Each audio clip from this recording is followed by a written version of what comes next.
the problem.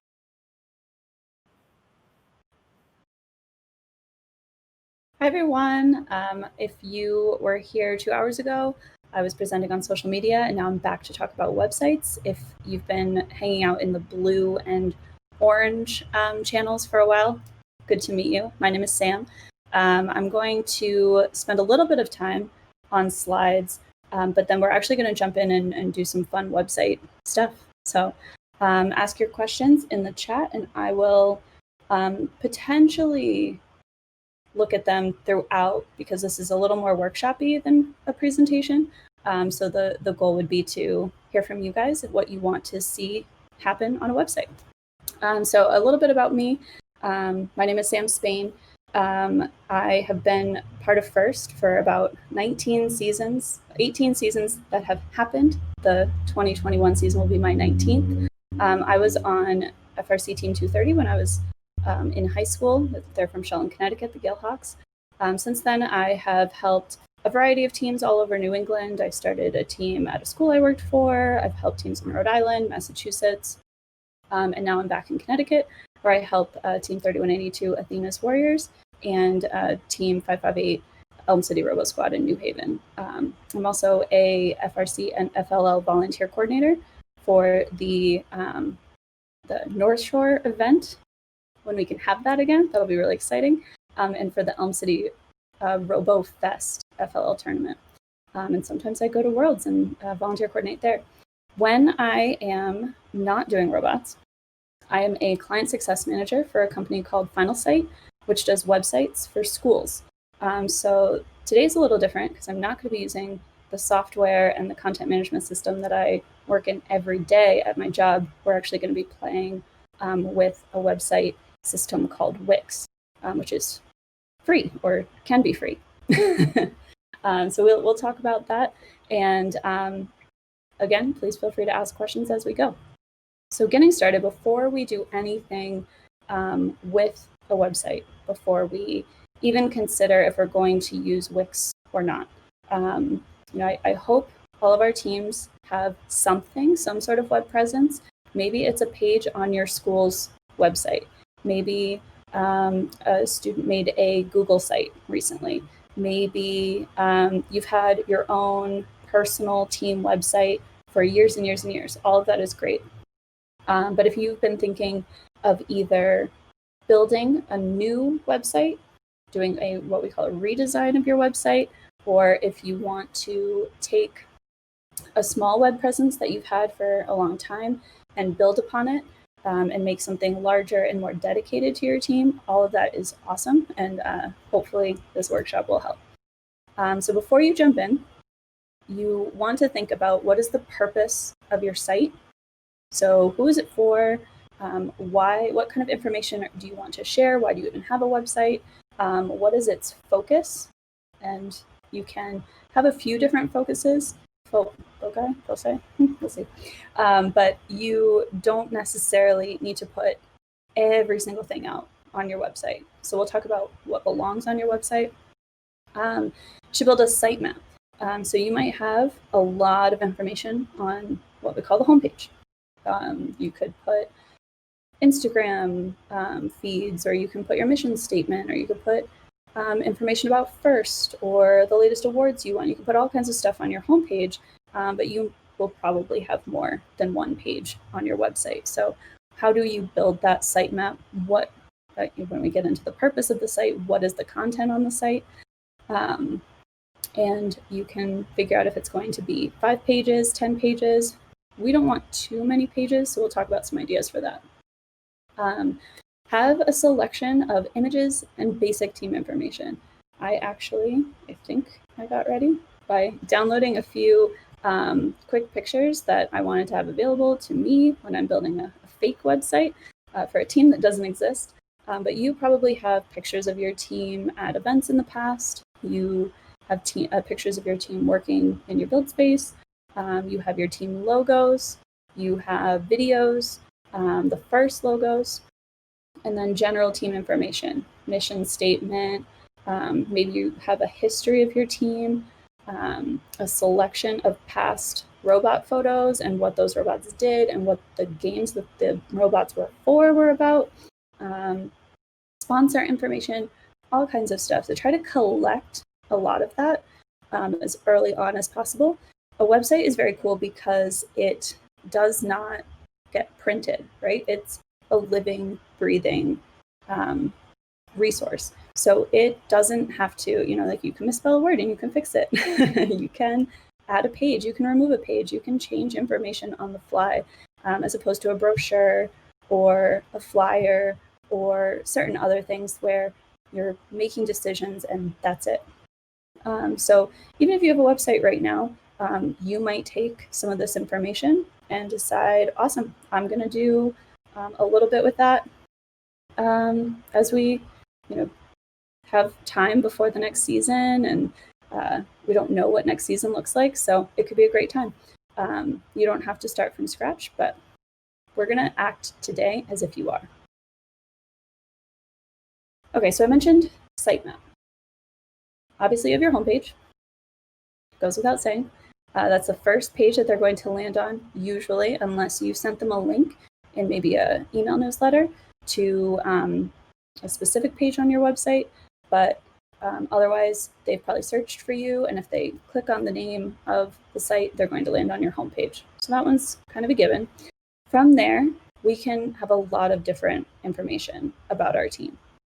You can have a team history. You can have a general team info page. You can have a contact us section. I think the first three are really important as ones that you should at least have. But beyond that, do you want a whole section about your robot? Do you want a whole section about your sponsors? Do you want team resources? Do you want a team calendar? Are you going to post your team history? Are you going to have one page per year that the team has existed? I've seen a lot of these things when I was in high school and on a team. There was a website award. And then for a few years after, when I was in college, I actually judged the website award for some amount of time. And now they don't have that award anymore, which is okay. I'm not sad about it at all. But I've seen a lot of different team websites, and I've seen a variety of all of these things over time. So figure out what works for your team. What information is going to be super helpful to your audience, and build your website from there. And again, it can change because it doesn't get printed. Things to think about before or maybe during while you're working on your website. Who is the audience? So people who are going to look your team up by name, they'll probably search for you or search for robotics teams near me. Maybe they have a child in middle school and they're trying to figure out some information about high school and how they could get their student onto a robotics team. Maybe they already know that their school has a robotics team and they're just searching for, what is the name of that team? How do I as a freshman get involved in that team?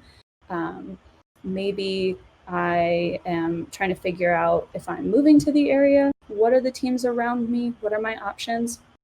And then sponsors. You may have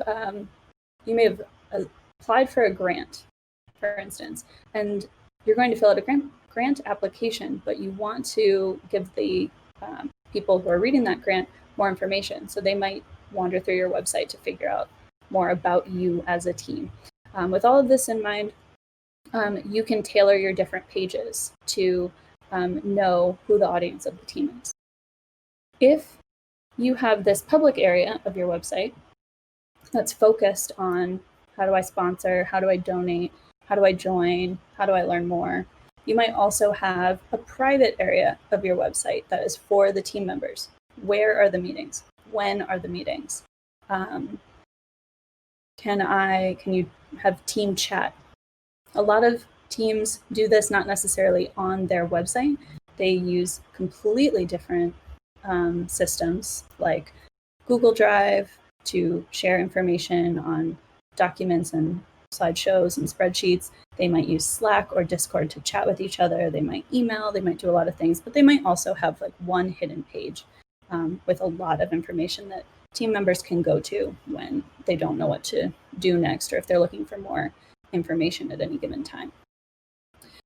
So with that in mind, do the team members have this page or not? Am I going to let people be in touch with me, and why? Are they going to be able to make a donation to the team online? Are they going to be able to submit a contact form and be in touch with the team? Where does that go? So these are all some things that my team thought about when we were building our website. I'm going to do 2 walkthroughs today.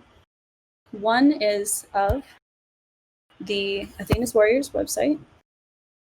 And then right after that, because this is built using the Wix platform, which is WIX, we are actually going to walk through starting a brand new site on Wix. But I wanted you to get a sense of what's possible on this platform before you see a more simple template that we'll probably use for the demo, because I don't want to complicate things too much. All right, so this is my team's website. I think it's about a year old, maybe a year and a half. Again, built on Wix. You can, I hope, tell that our colors are purple and gold. This is our 2019 robot. We were all set and ready to replace this picture with a 2020 picture, but we only had the one event. We went to a week 1 this year, and I have to go find a picture of that to see if we can get the students to update that picture. But for us, it's a good way to kind of showcase we are a robotics team. We have our team name. We're FIRST Robotics Team 3182.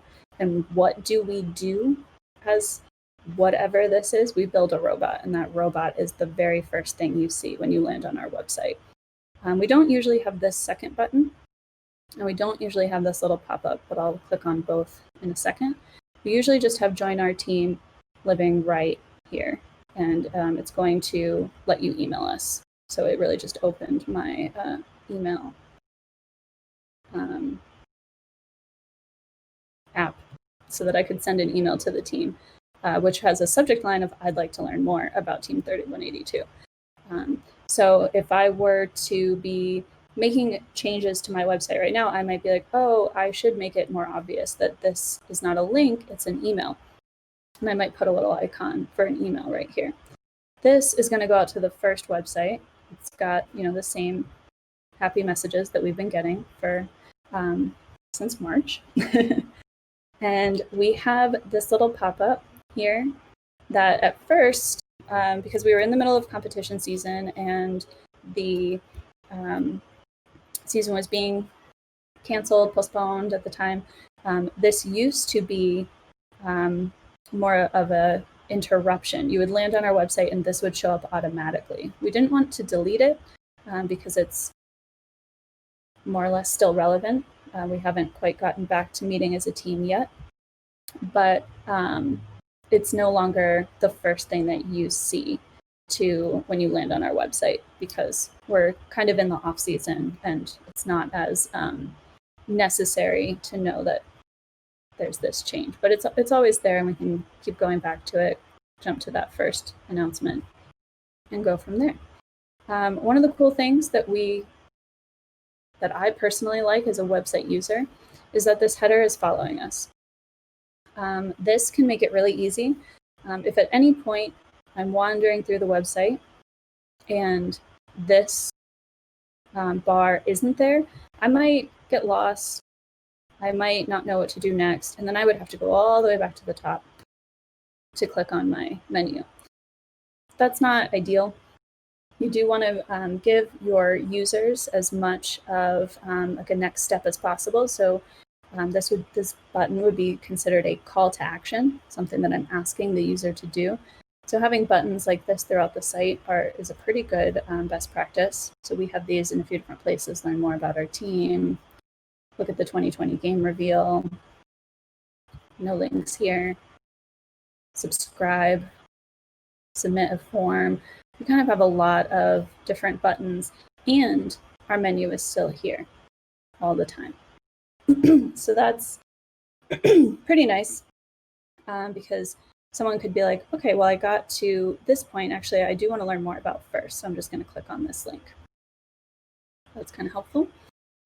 Something that Wix has made it very easy for us to do is to have not only background colors, but these background pictures. So as I'm scrolling, there's a little bit of movement. You can see that this fades in. There's different ways to have the background picture display in this space. This is just one way, and it just adds a little more excitement to the page as it's coming in and out. This is a link to our About page, because when we get to this point, we determined that probably someone might be interested in learning more about our team, and they could jump right there. This is actually a pop-up with the game animation in it. So we're making use of the same kind of pop-up we put into this button, but and instead of just having the video here at all times, we're letting someone decide that I would like to watch that game reveal, and they can watch it. Here we explain a little bit more about the different programs that we are technically part of, acronyms that we're going to use throughout our website to explain what we do as a team. So we're going to say the word FIRST a lot. We're going to talk about FRC a lot. We're going to talk about STEM often, and we are a 4-H team, so we're going to be using that as well. So to kind of give some definitions and some introductions, if someone has never heard of FIRST before, this is pretty helpful. I like to, pretty much at all times, use a website to act like this is the first time someone has heard of whatever the subject of our website is. So when I work with schools, the idea would be that the website is for the person who has never heard of your school before.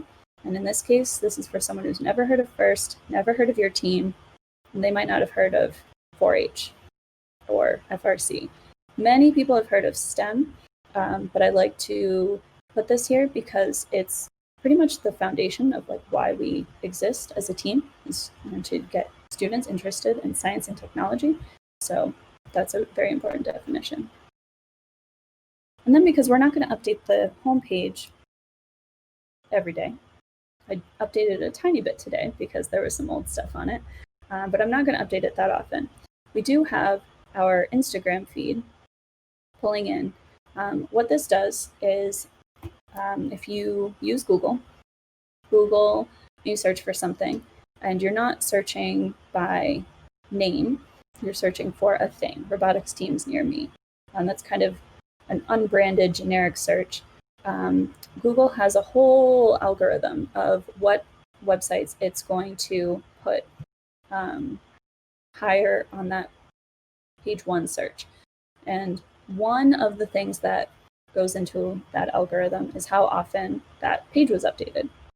So by putting social media on our homepage, we're actually giving ourselves a tiny boost in search because our website is updated, or at least our homepage is updated as often as we post on Instagram. So it's a little trick. It also keeps your users engaged in the content that you're posting to social media. It's like a little interesting. All of this that's up above on the page is kind of generic. We're going to update it every year to cover, we need to put game changers here.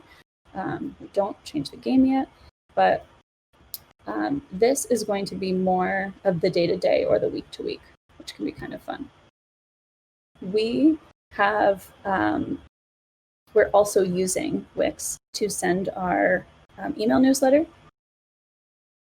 So you can fill out your email and join and receive our newsletter when we put that out.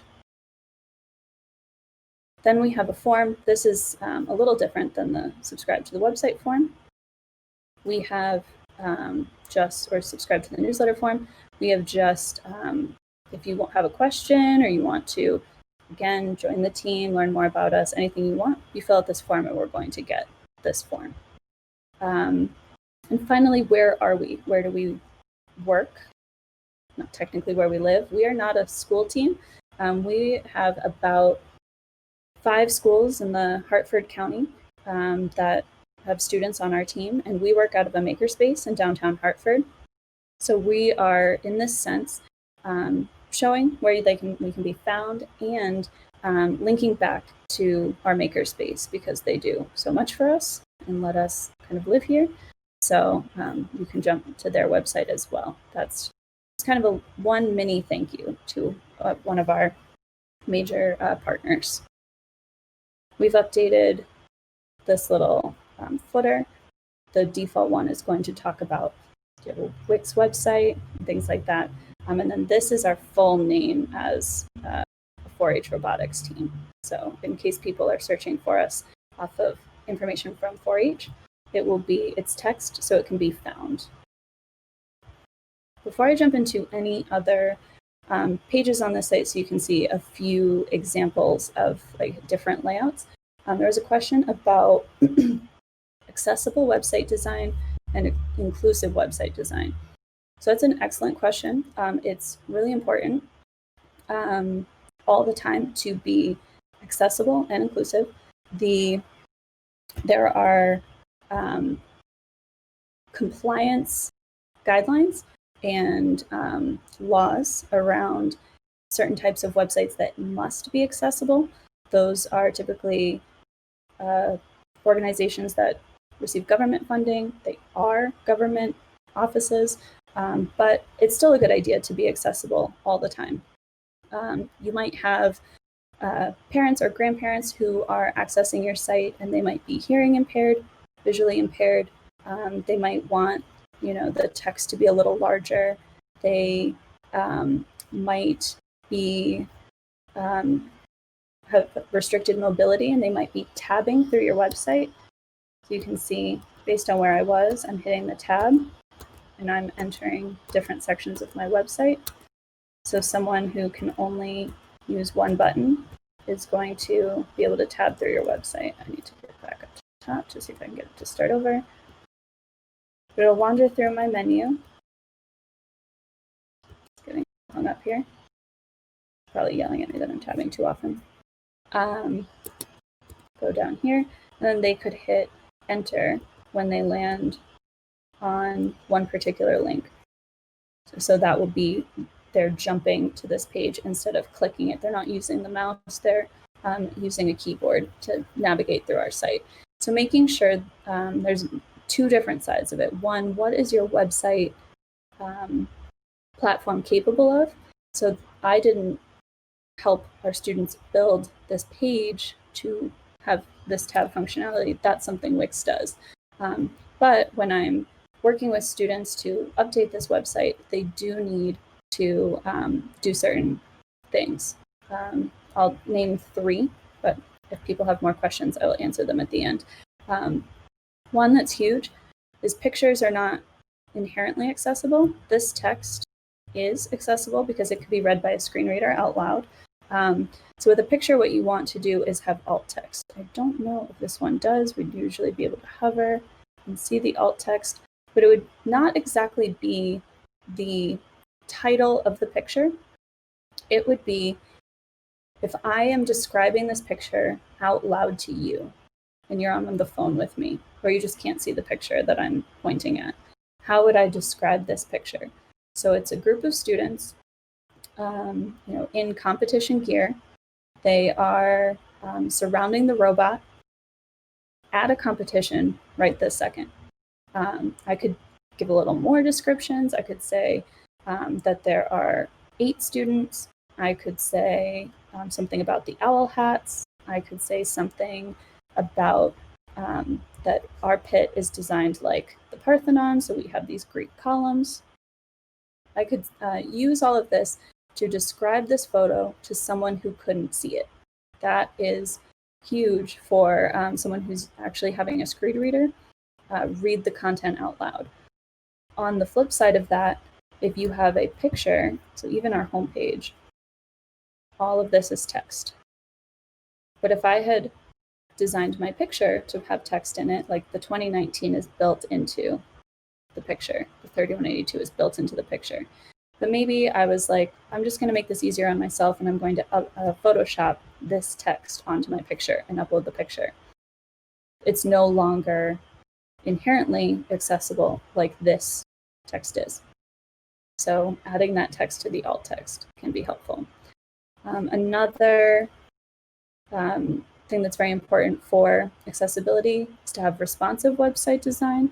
Wix has some level of responsiveness. You can kind of see as I make it smaller, it's getting narrower and narrower, which means that depending on the device the user is using to access the website, they are able to see my content. Wix also has a mobile version that I can show you. So it will look very different if you load this website on your phone in terms of how everything stacks, but the content is the same, and the colors and the typography are the same. So that's it makes it very easy to move things around to be better for a mobile experience.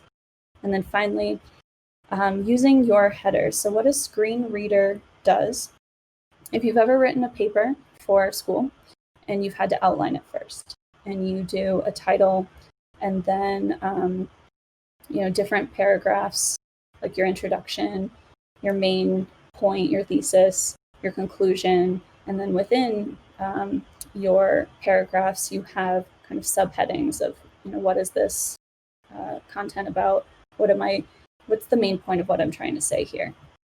The screen reader actually is looking at your website like that outline.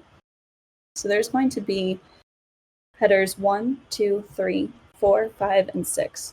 And if you use those appropriately, where the header 1 is your title, the header 2 is your subheadings, header 3, if I was breaking down our mission into multiple different sections, I would need a header 3 within this header 2. So using those correctly, using them in order, helps a screen reader actually access this content appropriately, and yet let someone who can't see your website navigate through it without having to read through all of this. So it would help them say, I don't need to hear about Athena's warriors in this paragraph.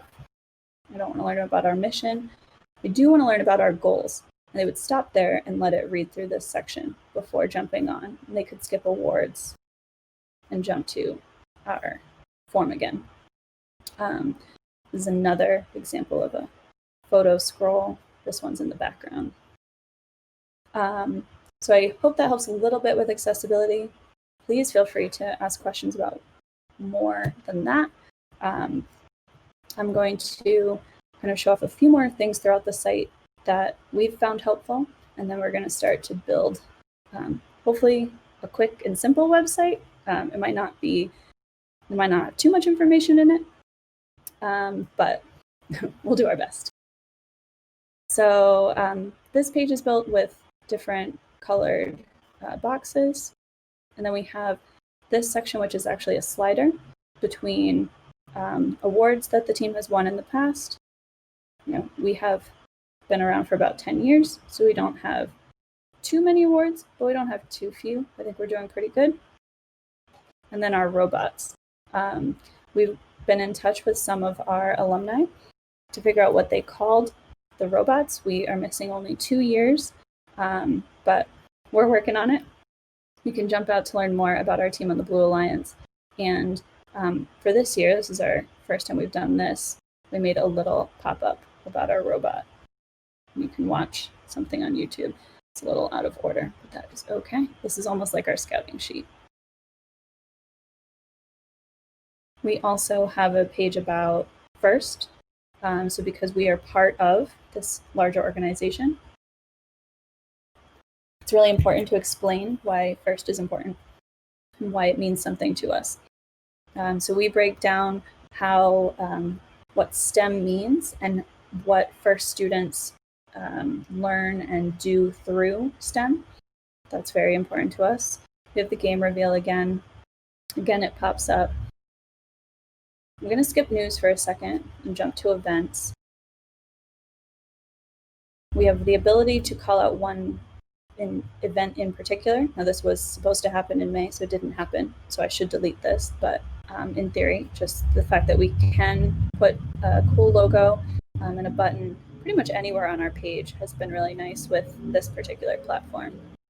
And then this is actually a Google Calendar plugin. So because any FIRST University Day is on our calendar, that's where we are right now.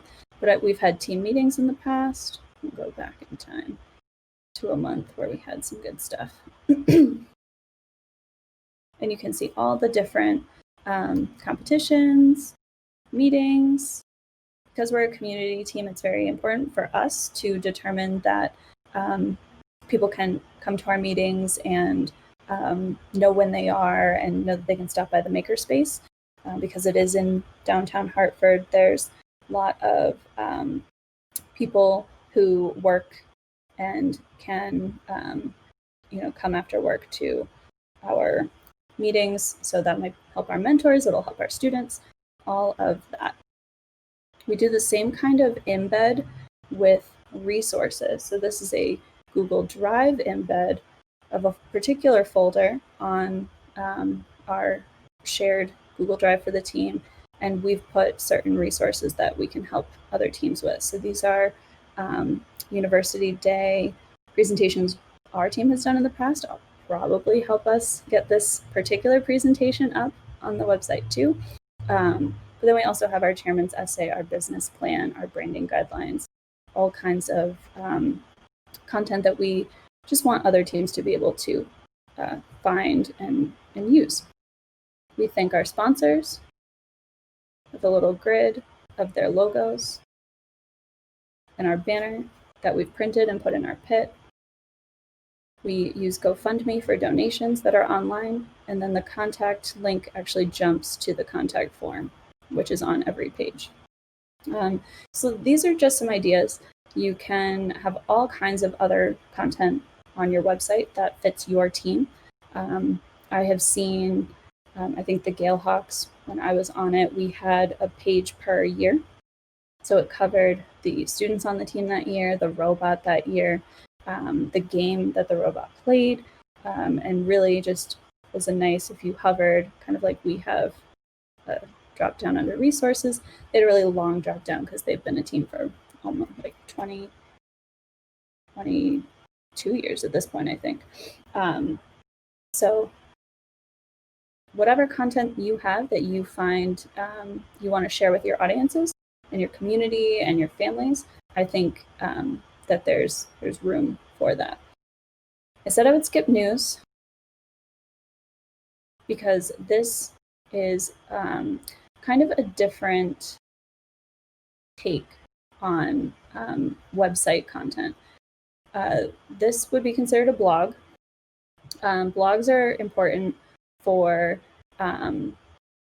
again, search. When we talked about if there is a family who's moving to your area and they want to know if there's a robotics team, they might search for some sort of content that if you don't use their language, the question that they asked, are there FIRST teams near me? Are there FIRST teams in Central Connecticut? Is there an FRC team, or is there a robotics team in my neighborhood? And they might list out their neighborhood. All of that can help or hurt you. So if you don't use their language that they're using to search, your website might not come up. I know with school teams that is less, not less important, but it doesn't happen as often because the students go to the school and they can just go to the activities fair and determine if there's a robotics team at the school. But we're a community team, so we do find it very important for those in the community who don't have a robotics team at their school to know that we exist and that we're open. So we post our news in this way, and Wix makes this very easy for us to add some content. And you can click on it, and then there's a page laid out where we can put in a grid of images and information. So it makes it very easy to add this content, not only for the website, but for those newsletters that we email out to our sponsors, our family members, parents of the students on our team, and to anyone who subscribes on our website so that we can teach them who we are and what we do. So with all that in mind, I've done all of this using Wix. So I'm going to try, we're going to see how this goes, to start from scratch on Wix. And then if anyone at the end of this, I'll put up my email address, because while Wix can be free, you might have noticed like we have team3182.org. There's a few features that you can add on, and I think it's pretty reasonably priced. But if you ever want to email me and ask, what does my team pay for this website? We are making sure that we get our own domain and linking it to this, rather than when you create a free website, you get like Wix sites in your URL. So it becomes very easy to do a lot of the design part of what we built here, but for free. But I just wanted people to know that by adding our own domain, which we got from a company called Namecheap, that we are paying for our website. So we're going to get started. I'm going to pick a Google account that I don't think I've logged into Wix via before. Great. So I'm going to create my first site. Create new. What kind of site do I want to create? Say other. We can choose a template. And they've got a few here. These are all dependent on the type of website you're trying to build, the type of company you are. They have ones for personal use. So like me as a person, if I needed a resume website, that's all here. But for us, we want to look for either some nonprofit options, and they have given you many ideas: wildlife conservation, climate change, green earth, kids charity. I found for the 3182 website this STEM camp one, and used the concepts here and the layouts. You can see view. So we'll do view full demo, and you can kind of see that a lot of it is not exactly what our site is doing, but it's super close. We changed the colors, we changed these grids, put in our own images, but that's where we started. You can decide that you like any of these templates and start there. That is totally fine. It doesn't have to be super relevant. Like STEM camp isn't what we are, but we're a STEM program, so that's fine. You might not be a wildlife conservation, but you might love this layout. So look through them, try to envision your colors there. And of course, we have some blank templates. That's what we're going to start with today, so that we don't get too complicated. But it's definitely not a problem if you start from a templated view and go from there. I'm going to use this one because I like this full, I'll stop hovering over it. I like the full image that is there, but you might decide that you like any one: minimal layout, classic layout, one-page layout, all kinds of ideas. I like that it says one-page layout. I can add pages later. That's not a problem. So I'm going to hit edit and let it roll. And there are a few things to get started. I'm going to open up my image folder, make sure it's there. You can watch this video if you need help. That is totally fine. I'm sure I watched this at least once when I was getting started. I sent this to my students so that they could watch it too. Everything is fine here. Our team's website is linked to the team email account, which means that when our students are using that email account to collaborate on Google Drive and our Slack, they are also able to come in here and work on the website with me. So we try to, just the same way we teach our students to work on the robot, I personally try to teach them to work on the website, the social media, and all the team marketing initiatives. So we're in edit mode. We've got some settings up here. I'll point out the ones that are helpful as I was building my site. We've got some settings over here, and we've got some tools over here.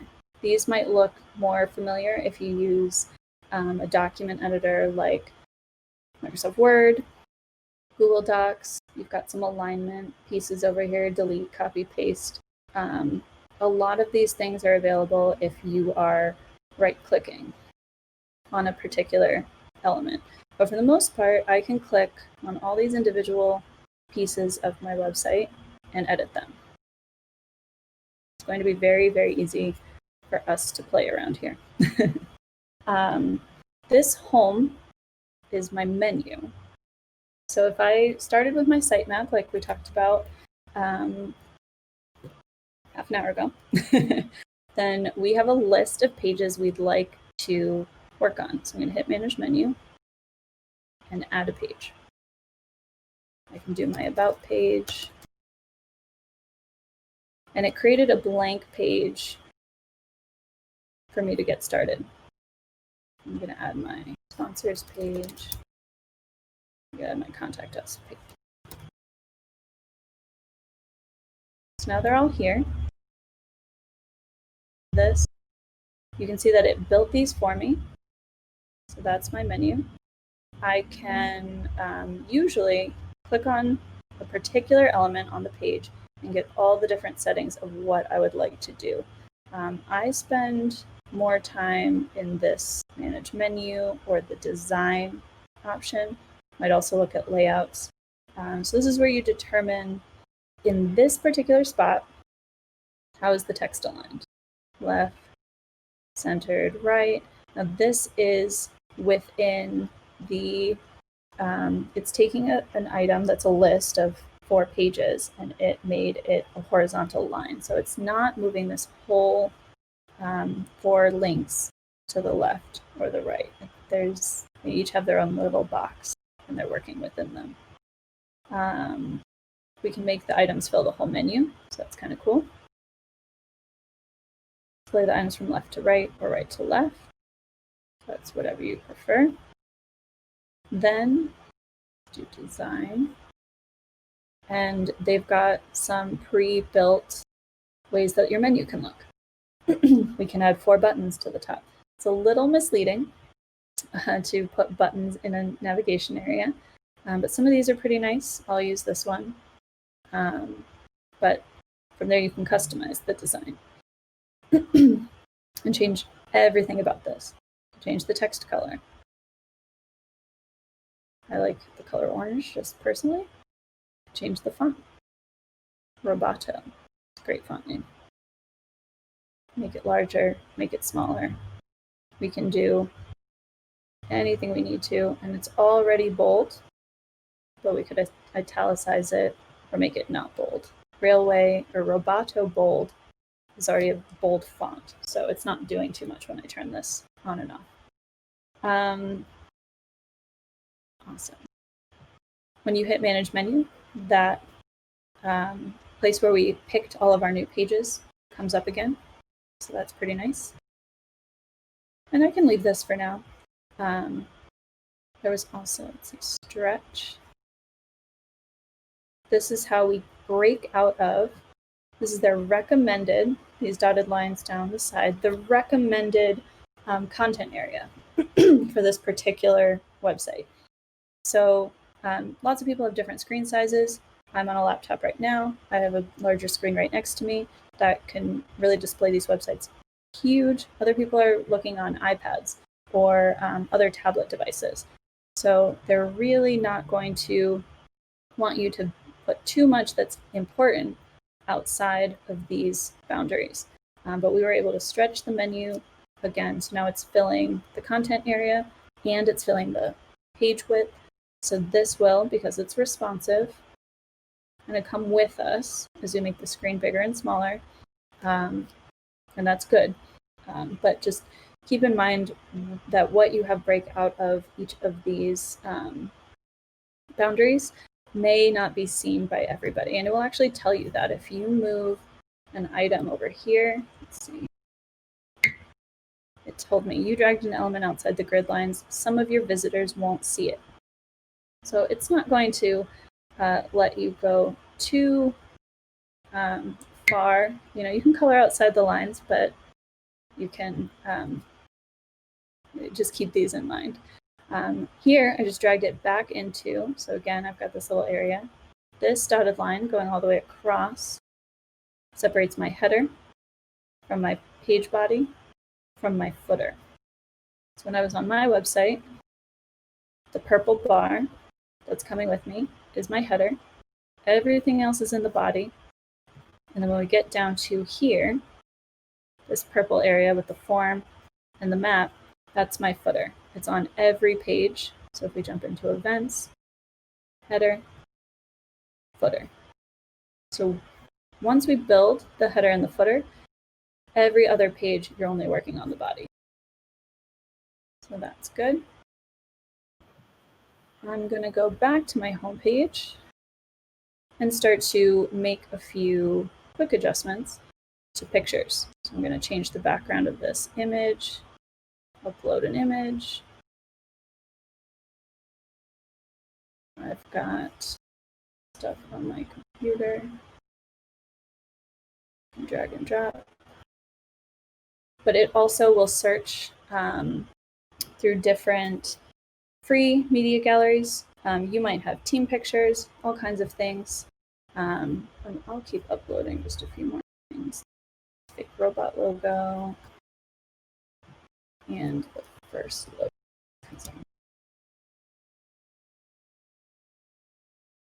It's very easy to get images into your library.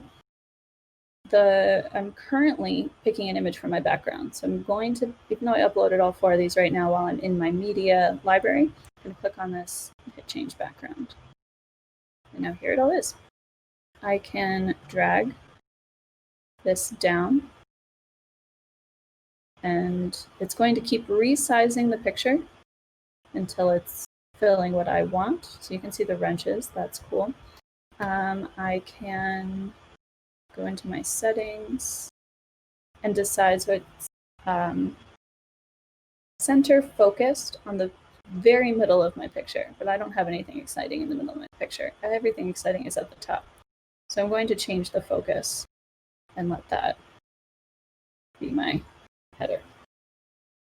You can also see this, this arrow. So that's gonna, instead of me just making this bigger behind the text, this is going to move everything below my text down as I make this bigger. And it's being smart with the picture. I'm not changing anything there, but this is how we then, on the Athena's Warriors site, put text right in the middle on top of a picture. When you are moving things around, I'm clicking on a bunch of things and hitting Shift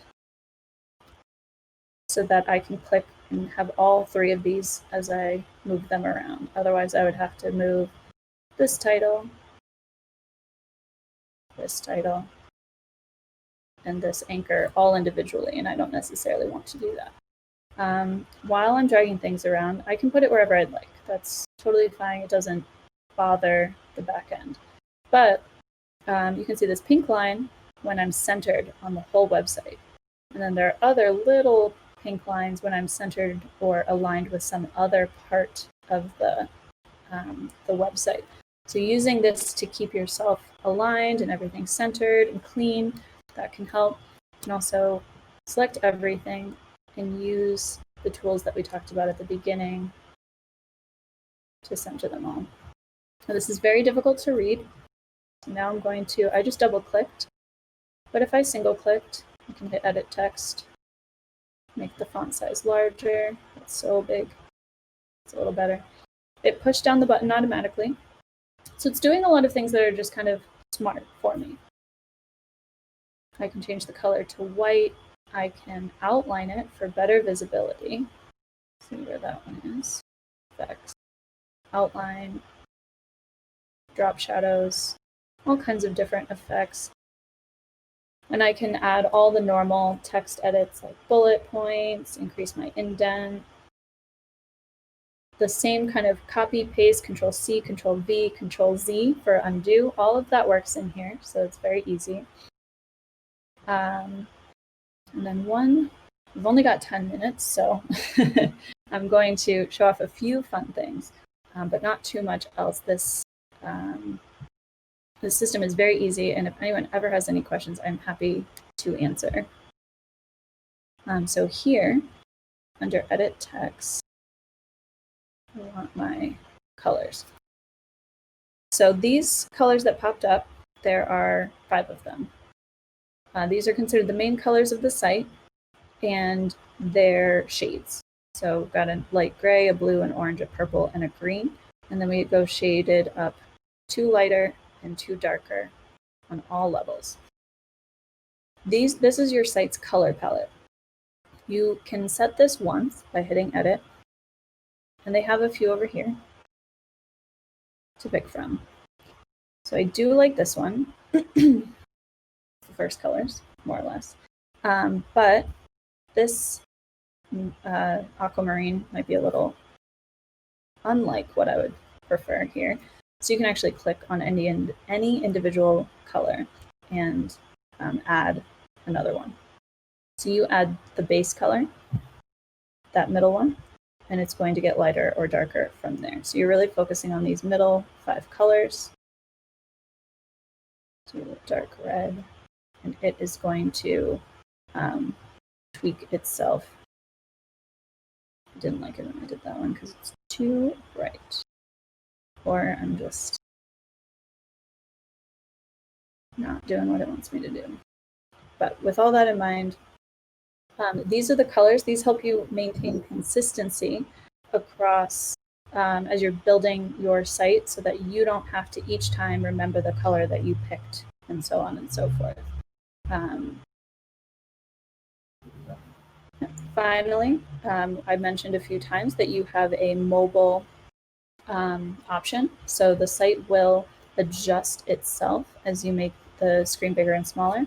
But then on a mobile device, it's going to let you make some specific decisions. Let's skip that.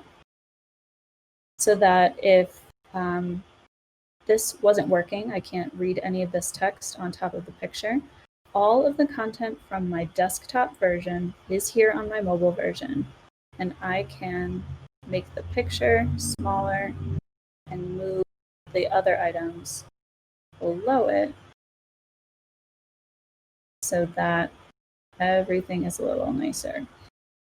We can talk about anchors or anything. I would really love for people to, if you want to build a site like this, send me an email or ask me questions. I do have a few quick questions. Do I have a favorite team website?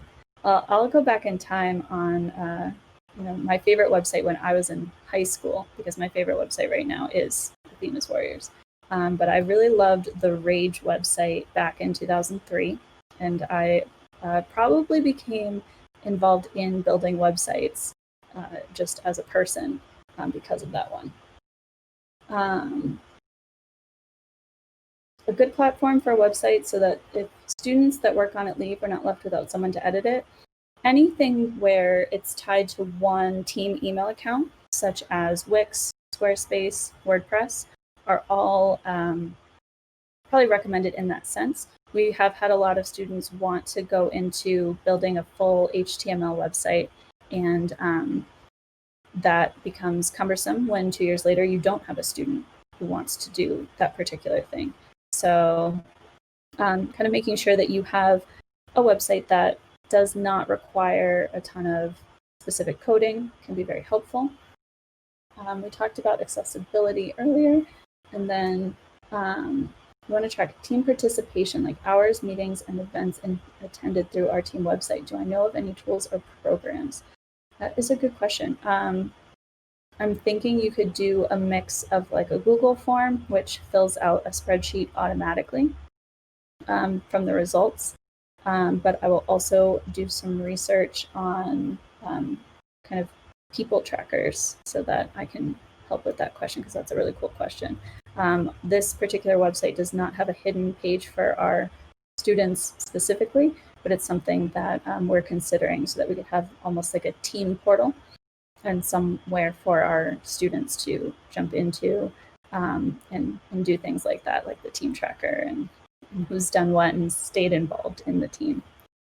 So I am going to take a 5-minute break, and I will be back for a branding session in just a few minutes. So thank you all. Again, this is me.